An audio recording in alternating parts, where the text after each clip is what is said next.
The United States of America, or America, if you will, is on a slow burn, on a fast pace to a dictatorship. I just wanted to go over a few things that point us in the direction that Trump is actually working on becoming a dictator. And yeah, I just wanted to share my thoughts on it and see what y'all had to say about it. Let's get to this first little thing. This just dropped yesterday, I believe. A Trump 2028 hat. Now, this isn't inherently to say that, he's going to become a fascist dictator and not allow free and fair elections anymore in the country, but it sure is looking like it. Why would he drop these hats if he wasn't going to run for a third term? Now, I spoke with some of my Republican friends over the past week or so, and they seem to be under the impression that Trump is allowed to run a third term because he didn't run 2 consecutive terms. Now, if you know anything about the Constitution, that piece of paper that the founding fathers slapped together for some reason, that is inherently false. Now, if his people believe it, that's more than likely what's gonna happen. I mean, he's probably gonna go for a third one, but I don't know. Let's get to this next thing. This came out a couple weeks ago. Trump's new loyalty test: Golden Trump Bust lapel pin. Okay, so here's his lovely looking mug in just solid gold. It's probably plated, but solid gold, as God intended. Everybody needs to see Trump in a solid gold pin. Okay.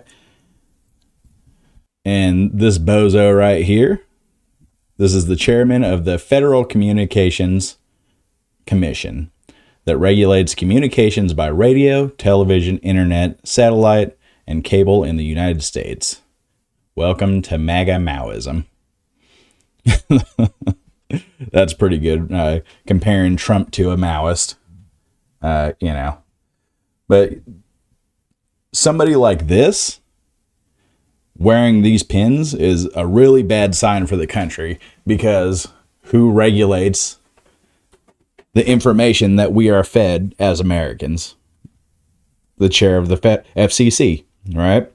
The FCC is who says this is allowed on TV, this is allowed on radio. What we hear is what this guy wants us to hear. As a Trump loyalist, I'm not excited to see what propaganda he puts out over the next 4 years of Trump's second administration. I'm sure it's not good, but we're just going to have to wait and see. There's nothing we can do about it besides opening up the communication channels, listening to new media. And I'm not talking Ben Shapiro or Beanie Boy, the people that are bought and paid for by billionaires, / the Russian government. I'm talking about real independent media, people along the lines of Hassan Piker, Kyle Kulinski, Breaking Points, things of that nature. People that have integrity. Like Breaking Points, for instance, I may not agree with everything they say, mainly just Sauger, but I respect him because he wears a suit. Okay? Nah, he seems like a good guy, that is. It's just, got some bad Republican takes. What are you going to do about it? Not nothing. Let's get to this next one over here. And this is Democratic states fighting back. And this is what I like to see. I would like to see more of this. I personally live in Oregon, so we might get some runoff for this one. But anyways, Governor Bob Ferguson signs a bill restricting armed forces from entering Washington. Okay. The Washington law contains an emergency clause that takes effect immediately. Quote, "We welcome collaboration with National Guard forces when warranted, but only with our permission," Governor Ferguson said. Quote, "We cannot have armed forces come into our state to enforce policies that we are against our core values. So basically, this is the first steps in combating federal overreach as far as martial law is concerned, because there were rumors that on 420 Trump was going to enact martial law, and luckily that did not come to fruition. I I would hate to see what this country looks like under martial law of the Trump regime.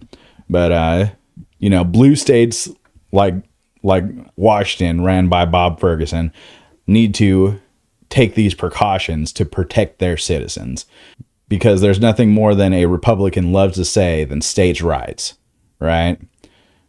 But they mean states' rights for them, not for us. Okay, so basically, we need to band together, and if you can call your congressman and government suggesting these types of legislations being pushed through in your local government or your local and state government. But let me know what you all have to say. It's getting a little heated in the country, but we just got to hold on tight. Anyways, if you like the video, like the video. If you feel like subscribing, subscribe. Get down in the comments, tell me how stupid I am. Anyways, y'all have a good one.